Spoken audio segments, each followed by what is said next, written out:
नमस्कार दोस्तों हमारा जो चल रहा है मैथ की सीरीज़ चल रही है 10th क्लास की। इसमें जितने भी फर्स्ट चैप्टर के सारे क्वेश्चन थे उन्हें सारे कंप्लीट करा दिए। जो क्वेश्चन रह गए थे वो क्वेश्चन अब हम इस वीडियो में देखेंगे। जैसे कि एग्जाम्पल नंबर 5 है, क्वेश्चन नंबर 5 है, 6 है, 7 है और शायद 8 भी है ना?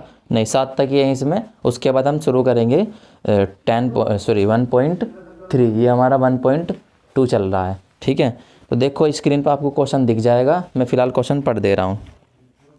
क्वेश्चन ने कहा है कि किसी एग्जाम्पल नंबर 5 है ये। तो क्वेश्चन ने कहा संख्याओं 4 की पावर n पर विचार कीजिए जहाँ n एक प्राकृतिक संख्या है। जांच कीजिए कि क्या n का कोई ऐसा मान है जिसके लिए 4 की पावर n अंक शून्य पर समाप्त होता है। देखो सिंपल सी बात क्या है, क्वेश्चन तो आपको दिख गया होगा स्क्रीन पर। तो क्वेश्चन हमें दिया हुआ है कि 4 की पावर n और n को उसने डिफाइन करा है कि जो n है वो नेचुरल नंबर है। नेचुरल नंबर मीन्स 1 2 3 4 5 6 इस तरह से नेचुरल नंबर है, ठीक है। क्वेश्चन ने कहा है कि इसको डिफाइन कीजिए कि जो 4 की पावर n है क्या ये संख्या 0 पर समाप्त होती है। मतलब जैसे कि 10 है 0 पर समाप्त हो रहा है, इसी तरह 20 है 0 पर समाप्त हो रहा है, 30 है 0 पर समाप्त हो रहा है, 40 है 0 पर समाप्त हो रहा है। मतलब इसी तरह देख जैसे कर 240 है 0 पर समाप्त हो रहा है।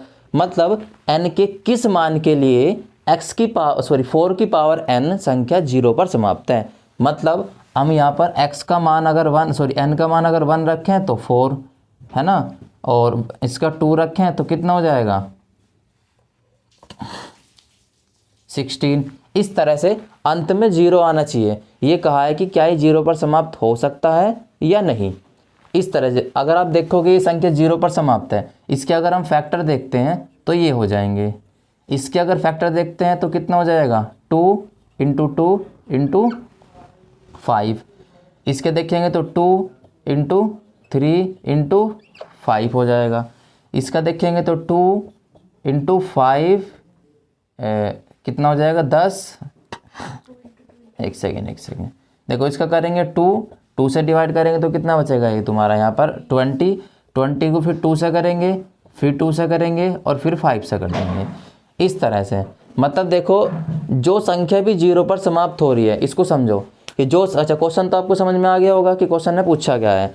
बस ये कहा है कि n का ऐसा क्या मान ले कि ये संख्या जो है 0 पर समाप्त हो सकती है या नहीं, किस मान के लिए हो सकती है। अगर आप देख रहे हो कि सारे के सारे नंबर 0 पर समाप्त हो रहे हैं और इन नंबरों में कॉमन बात क्या है, कॉमन बात ये है कि जो भी अंक 0 पर समाप्त होता है उसके फैक्टर यानी गुणनखंड में 2 और 5 जरूर होता है, क्योंकि बिना 2 और 5 के 0 बनाना संभव है ही नहीं। तो अगर देखो ये भी 0 पर समाप्त है, इसमें भी देखो 2 और 5 है। मतलब वो कितनी भी बार हो सकते हैं लेकिन कम से कम एक बार 5 और एक बार 2 तो हो, ठीक है। कम से कम एक बार 5 और एक बार 2 तो हो। तो देखो एक बार 2 ये रहा, एक बार 5 ये रहा, तो ये मिलकर 0 बना देंगे। ऐसा नहीं कि 2 बार हो सकता है तो नहीं बनेगा, बन जाएगा, लेकिन कम से कम एक बार 2 और एक बार 5 तो होना चाहिए। जैसे कि यहाँ पर देखो 2-3 बार है, इससे मतलब नहीं है, कम से कम एक बार तो है दोनों, तो ये भी अंक 0 पर समाप्त होगा। अगर आप इसके फैक्टर देखोगे तो इसके फैक्टर हम कर लेंगे। 2 से करेंगे तो कितना आ जाएगा, 2 से करेंगे तो आ जाएगा आपका दूनी 0, फिर 2 से करेंगे 6 0, फिर 2 से करेंगे तो कितना आ जाएगा 2 3 6 0, फिर 2 से करेंगे तो कितना आ जाएगा 15, फिर 3 से करेंगे और फिर 5 से करेंगे। आप देखोगे इसके जो गुणनखंड हुए, इसके गुणनखंडों में भी 2 2 2 2 3 और 5, इससे मतलब नहीं है, इससे और इससे मतलब है। कम से कम एक बार 2 और एक बार 5 तो उसके गुणनखंड में जरूर आएगा अगर वो संख्या 0 पर समाप्त होती है तो, ठीक है। तो इसी बेस पर हम ये क्वेश्चन करेंगे। देखिए एग्जाम्पल नंबर हमारा 5 है, ये एग्जाम्पल नंबर 5, ठीक है। देखो अगर हम लिखें 4 की पावर n, इसको हम लिख सकते हैं 2 × 2 और पावर तो पूरे की रहेगी। इसके गुणनखंडों में 2 तो है लेकिन 5 नहीं है, तो 0 बनना संभव नहीं है, क्योंकि हमने अभी बताया कि 0 बनने के लिए उस संख्या के गुणनखंड में 2 और 5 होना ज़रूरी है। ठीक है, तो यहाँ पर हम लिख सकते हैं इसी कारण से कि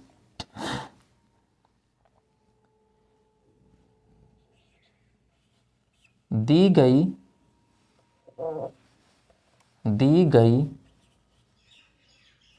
संख्या के गुणनखंड में 5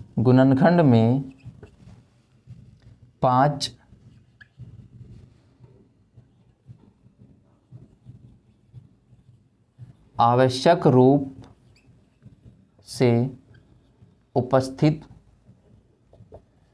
उपस्थित नहीं है, अतः यह संख्या n के किसी भी मान के लिए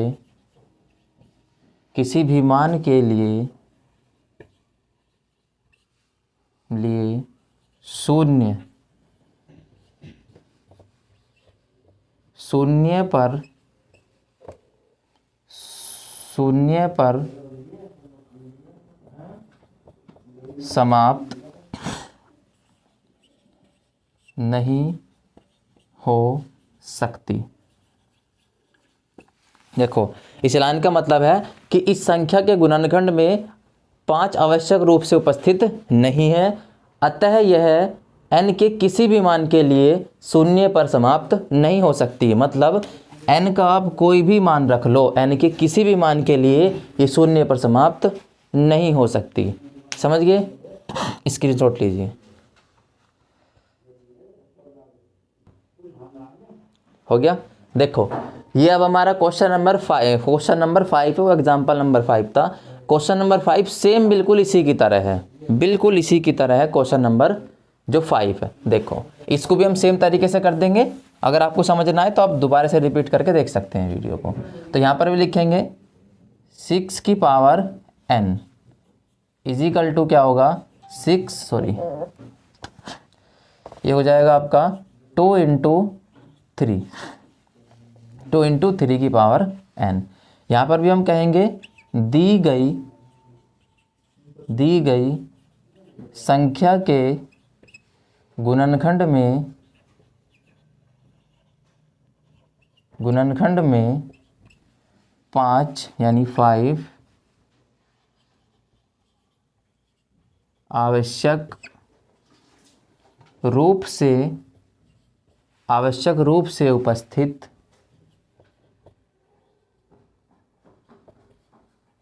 उपस्थित नहीं है,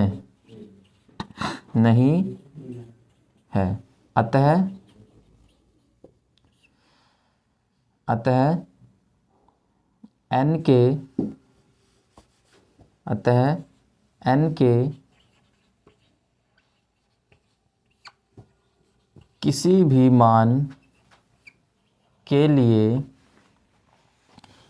मान के लिए संख्या शून्य पर समाप्त नहीं हो सकती। ठीक है, स्क्रीनशॉट लीजिए।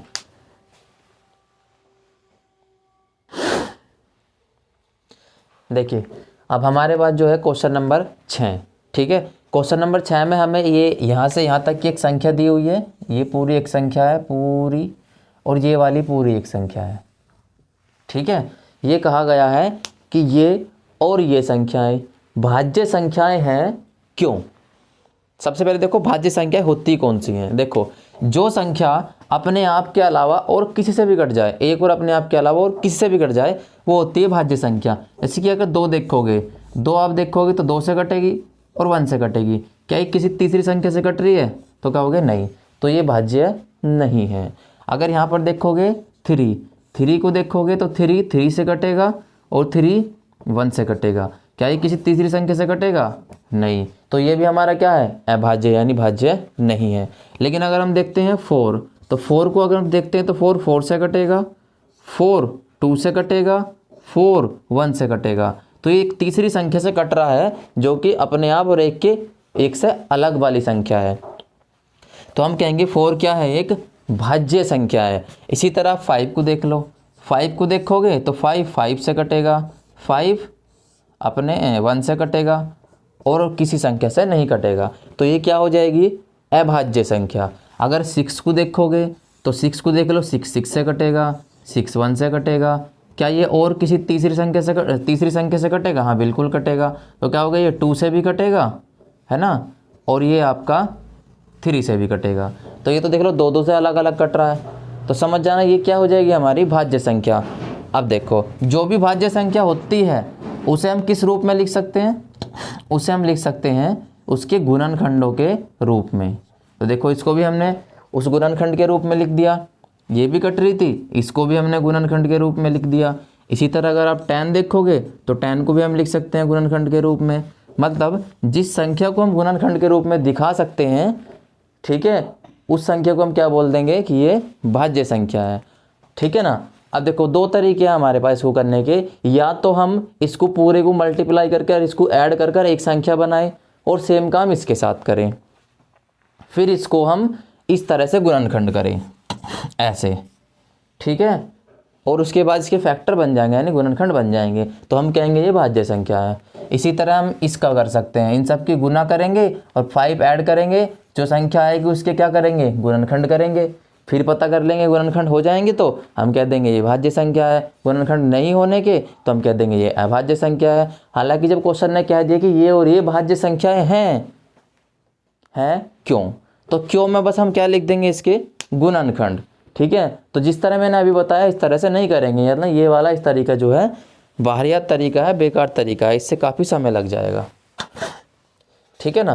तो देखो, हमें तो बस इन संख्याओं को 2 के गुणनखंड के रूप में दिखाना है ना। अगर आपको कॉमन लेना अच्छे से आता है तो आप इस क्वेश्चन को विदिन सेकंड में कर लेंगे। ठीक है ना।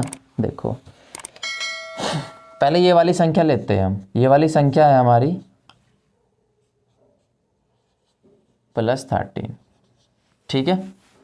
आप देखोगे ये पूरा 1 नंबर है और ये पूरा का पूरा 1 नंबर है, क्योंकि हम इसकी गुना करेंगे आपस में तो 1 नंबर बनेगा और इसकी गुना इसके तो ऑलरेडी गुना हुई पड़ी है, तो ये तो 10 आएगा। तो देखेंगे तो यहाँ पर हमें 13 कॉमन दिख रहा है, तो यहाँ पर से हम 13 क्या ले लेंगे? कॉमन। अंदर हमारा कितना बच जाएगा? 11 सत्ते 77 प्लस यहाँ पर कितना बच जाएगा? 1। ठीक है। तो ये हमारा हो जाएगा 13 × 78। देखो, हमने इसी संख्या को 2 संख्याओं के गुणनखंड के रूप में दिखा दिया, तो हम क्या कहेंगे? अतः यह भाज्य संख्या है। अतः यह भाज्य संख्या है। भाज्य संख्या है। ठीक है। अब देखते हैं सेकंड वाला पार्ट। सेकंड वाला पार्ट भी बिल्कुल इसी तरह से है। देखो, इसको उतार लेते हैं। 7 × 6 × 5 × 4 × 3 × 2 × 1 + 5।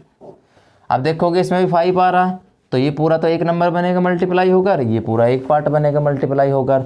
तो हम क्या कर लेंगे? 5 कॉमन ले लेंगे इसमें से। ले लो 5 कॉमन। 5 कॉमन लेंगे तो कितना आ जाएगा? अंदर बचेगा 7 × 6 × 6 × 4 × 3 × 2 × 1 और +1, क्योंकि 5 तो कॉमन आ गया बाहर। ठीक है। तो देखो, इसकी जब हम मल्टीप्लाई करेंगे तो इसकी मल्टीप्लाई करके हमें मिल जाएगा 1008। ठीक है, +1। तो इसको हम लिख देंगे मल्टीप्लाई 1009। ठीक है ना। हालांकि अब चाहे तो करके अब देख सकते हैं मल्टीप्लाई, कोई इशू नहीं है।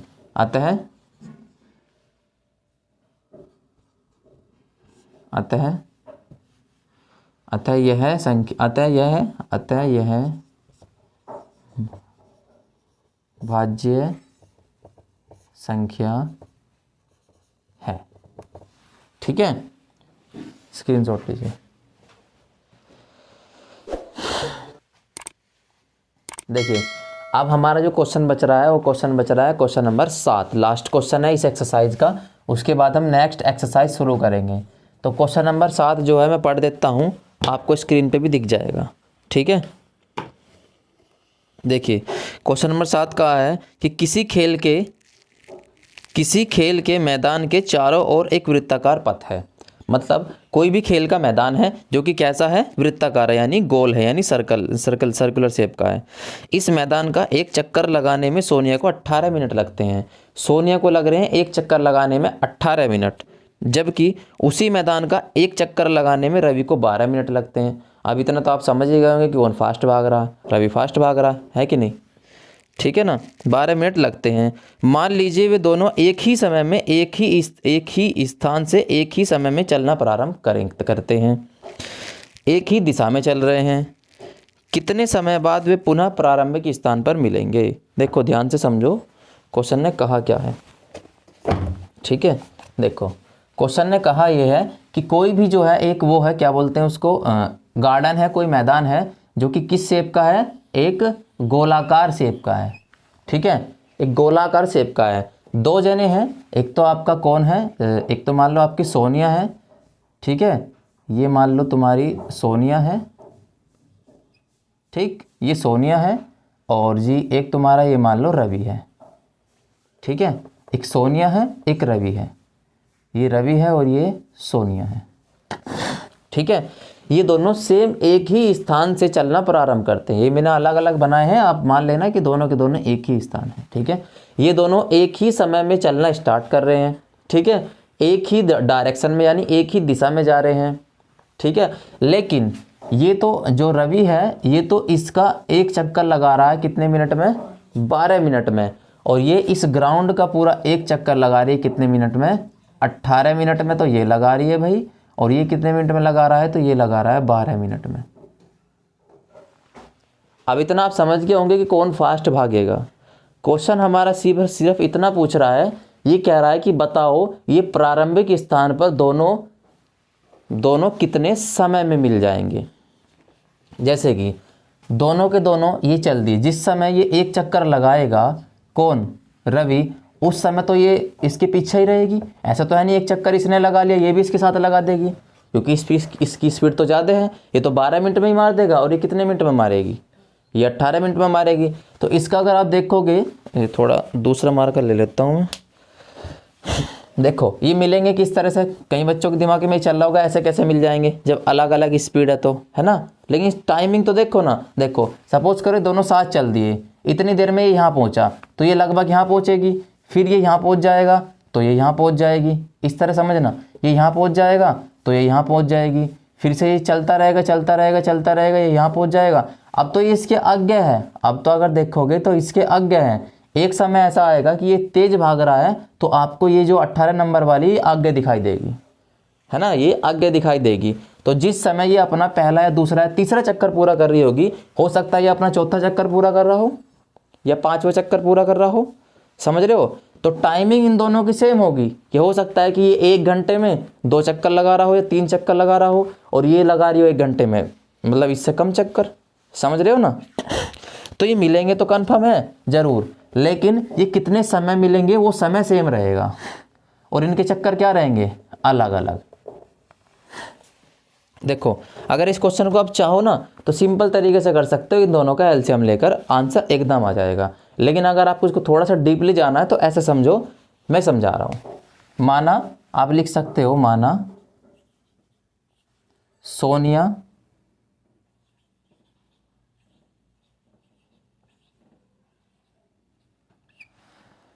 सोनिया X चक्कर तथा रवि Y चक्कर।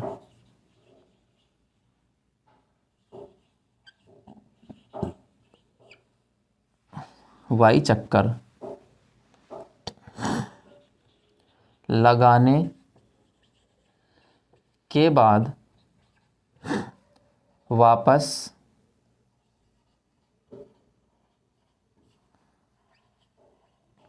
उसी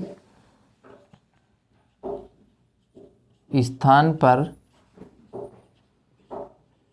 मिल जाते हैं। तो देखो हम लिखेंगे सोनिया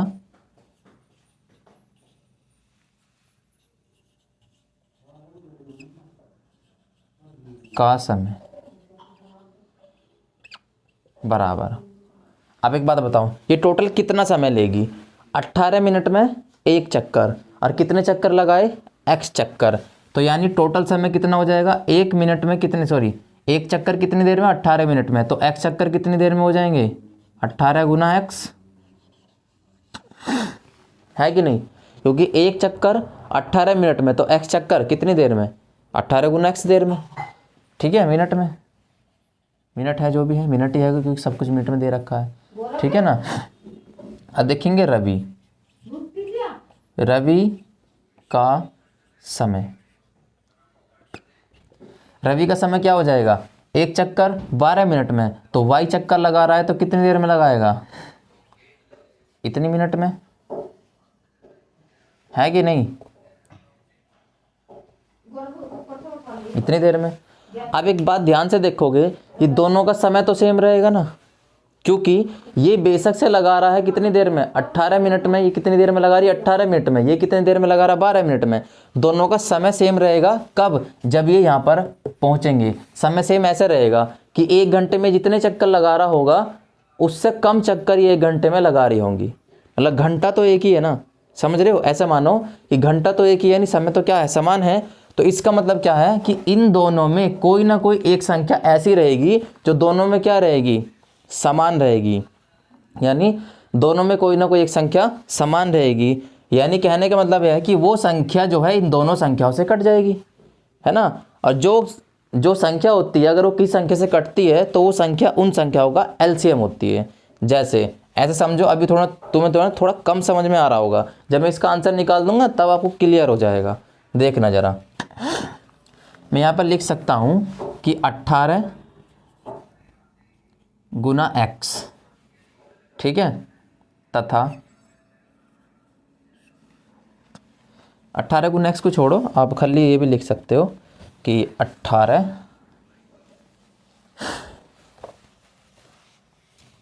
देखो हम ये भी लिख सकते हैं 18 और 12 से विभाजित, कटना लिखो, विभाजित लिखो, विभाजित होने वाली संख्या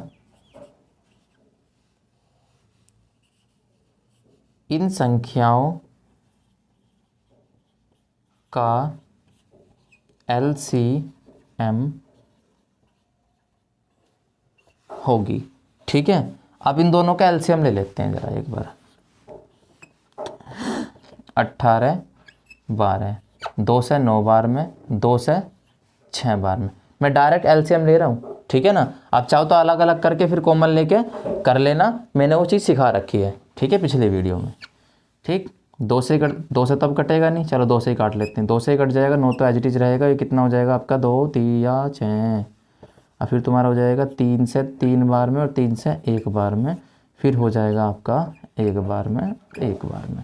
ये शॉर्ट तरीका है, थोड़ा सा मैंने सिखा रखा है पिछली, मतलब अगर आप करना चाहो इससे मत करना, तो पिछली वीडियो में सिखा रखा है उससे कर लेना, ठीक है। देखो 9 चौक कितना हो जाएगा? 36। तो हम कहेंगे 36 मिनट, क्या कहेंगे? सोनिया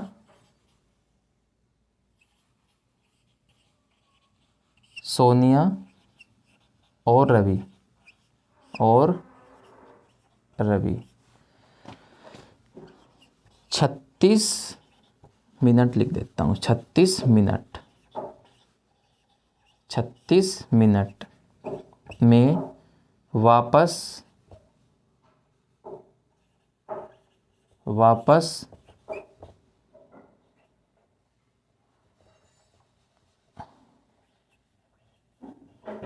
उसी स्थान पर मिल जाएंगे। आप देखो इनका जो एलसीएम निकला है वो एलसीएम में निकाल देता हूँ यहीं पे। चलो यहाँ पे निकाल देता हूँ, यहीं पे निकाल देता हूँ। एलसीएम कितना 18 और 12 इजिकल टू कितना हो जाएगा ये हमारा 36। ठीक है, अब ज़रा ध्यान से देखो, थोड़ा सा ध्यान से क्या देखना है। हमने कहा कि दोनों 36 मिनट में उसी समय पे आपस में मतलब एक दूसरे को पकड़ लेंगे, यानी वापस इसी स्थान पे आ जाएंगे। अब दिमाग में आ रहा होगा कैसे, देखो ज़रा, ये जो संख्या है ना इसको आप एक बार डिवाइड करो। 36 कितनी बार में आया, 2 बार में। 18 दूनी 36, मतलब सिंपल सा ये है कि ये जो x की वैल्यू है ना यहाँ पर ये 2 है, क्योंकि देखो ये कितने चक्कर लगा रही है, 2। एक चक्कर 18 मिनट में तो दूसरा चक्कर 36 मिनट में, यानी टोटल दोनों चक्कर कितना लगाएगी 36 मिनट में। तो इसलिए मैं बोल रहा हूँ उसने कितने चक्कर लगाए होंगे, x चक्कर, क्योंकि मैंने कहा कि सोनिया, देखो यहाँ पे लिख रहा माना सोनिया x चक्कर तथा रवि y चक्कर लगाने के बाद उसी स्थान पर मिलते हैं। तो कितने चक्कर आए ये 2, यानी 2 चक्कर लगाने पर मिल जाएगी। क्योंकि देखो ये अब इस यहाँ पर ध्यान से देखना कि ये जो y है इसकी वैल्यू क्या होगी, अगर आप इसको 12 से डिवाइड करते हैं तो कितना हो जाएगा, 3 आएगा। ये कितना आएगा 3, तो ये आएगा आपका 3। अगर देखोगे तो ये y नहीं है, रियल में क्या लिखा हुआ है ये 3। अगर इसकी गुना करते हैं तो कितना आता है 36, इसकी गुना करते हैं तो कितना आता है 36। इसीलिए मैंने कहा था कि इन दोनों का समय क्या है, सेम है, इन दोनों का समय सेम है।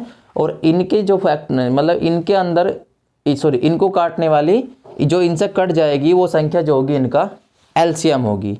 समझे कि नहीं समझे। हालांकि क्वेश्चन ने हमसे ये नहीं पूछा था कि ये कितने चक्कर बाद मिलेगा, ये कितने चक्कर बाद मिलेगा। पूछ ले एग्जाम में तो आप ऐसे बता सकते हो कि इसने कितने चक्कर लगाए, उसने कितने चक्कर लगाए। ठीक है, अब हमसे सिर्फ पूछा था इतना कि ये कितने समय बाद आपस में मिल जाएंगे। तो यहाँ पर आप देख रहे हो कि ये हमारे कितने समय मिल रहे हैं 36 मिनट में। आई होप आपको ये क्वेश्चन अब पूरी तरह से बिल्कुल क्लियर हो गया होगा। अब नेक्स्ट जो हम वीडियो बनाएंगे वो लेके आएंगे आपके लिए 1.3 की। ठीक है, तब तक आप इस क्वेश्चन को स्क्रीनशॉट लीजिए। जय हिंद।